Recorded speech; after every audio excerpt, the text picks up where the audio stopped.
पूरे मुल्क की तरह कोहाट में भी यौम ख़वातीन के हवाले से एक पुरवकार तकरीब मुनक्किद की गई। मज़ीद देखते हैं अब्दुल बासित की इस रिपोर्ट में। कोहाट में महकमा खानदानी मनसूबा बंदी के ज़ेरे एहतमाम एक पुरवकार तकरीब मुनक्किद की गई, जिसमें कसीर तादाद में ख़वातीन ने शिरकत की।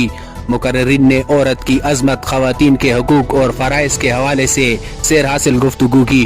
ख़वातीन और मर्द दोनों को अपने अपने हकूक और फ़राइज़ का पता चले और एहसास हो कि हम गाड़ी की दो पहिए हैं और हमें मिलकर चलना है, माशरा हमने बनाना है। मैं यही मैसेज दूंगी कि माशरा हमें ये बंद करे, ये जो ज़्यादतियाँ हो रही हैं, और ख़वातीन आपस में तावन करें। जो मेरे साथ कोई जुल्म हो तो सब इकट्ठी होके जाएं।